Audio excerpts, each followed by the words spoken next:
सारण में इस जगह पर है हनुमान जी का ननिहाल। रेविलगंज में भगवान श्री राम ने किया था अहिल्या का उद्धार। यहाँ के मंदिर में आज भी है श्री राम के चरण चिन्ह। अयोध्या में भगवान राम की जन्मभूमि पर मंदिर के आधारशिला रखे जाने की खुशी बिहार में एक जगह पर सबसे ज्यादा है। ये वही जगह है जहाँ श्री राम ने अहिल्या का उद्धार किया था। राम भक्त हनुमान जी का ननिहाल उसी जगह बिहार में ही है।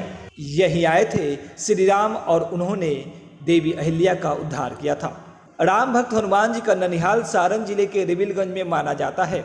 यही है गौतम ऋषि का आश्रम, जिन्होंने अपनी पत्नी अहिल्या को पत्थर यानी शिला में बदल जाने का श्राप दिया था। लेकिन श्री राम के चरणों के स्पर्श से ही अहिल्या को श्राप से मुक्ति मिली और उन्हें फिर से मानव रूप प्राप्त हुआ।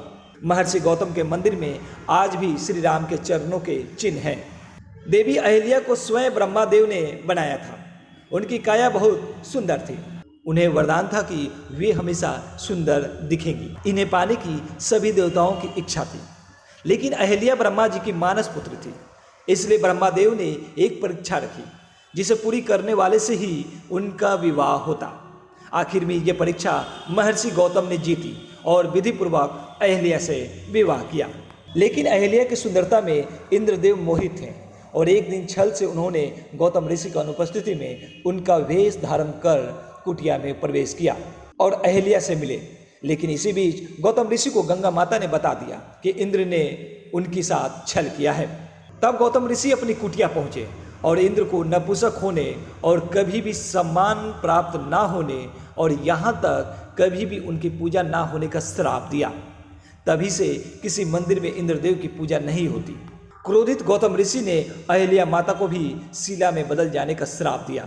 लेकिन क्रोध शांत होने के बाद गौतम ऋषि को अपनी गलती का एहसास हुआ और उन्होंने अहिल्या को श्राप मुक्ति के लिए ये वरदान दिया कि जिस दिन भी किसी दिव्य आत्मा के चरण उनकी शिला पर पड़ेंगे, वे अपने मानव रूप को वापस प्राप्त कर लेंगी।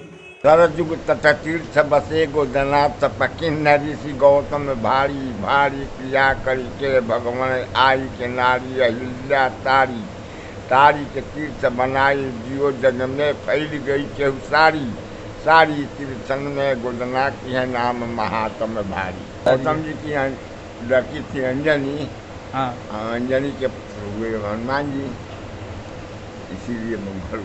इस दौरान कुटिया में अहिल्या की शिला युगों युगों तक अपनी मुक्ति की प्रतीक्षा में कष्ट भोगती रही। वहीं गौतम ऋषि दुखी होकर कुटिया छोड़ हिमालय चले गए।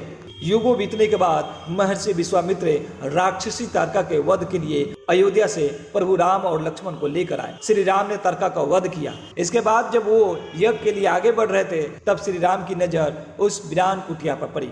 वो वहीं रुक गए और अपने गुरु विश्वामित्र से खाली और वीरान परी कुटिया के बारे में पूछा। तब महर्षि विश्वामित्र ने उन्हें बताया कि ये कुटिया और इसमें रखी वो शिला उनकी ही प्रतीक्षा कर रही है। जब राम ने विश्वामित्र से पूरी बात पूछी तो उन्हें अहिल्या की कथा सुनाई। कथा सुनने के बाद श्री राम ने अपने चरणों से शिला पर स्पर्श किया और देखते ही देखते शिला से माता अहिल्या अपने मानव रूप में वापस आ गई। देवी अहिल्या ने राम से निवेदन किया कि स्वामी महर्षि गौतम उन्हें क्षमा कर उन्हें फिर से अपने जीवन में स्थान दे। तब श्री राम ने अहिल्या से कहा कि इसमें उनकी गलती नहीं थी। महर्षि गौतम भी उनसे क्रोधित नहीं है, बल्कि दुखी है। इस तरह से श्री राम के चरणों के धूलि से बिहार के सारण में माता अहिल्या का उद्धार हुआ और उन्हें श्राप से मुक्ति मिली।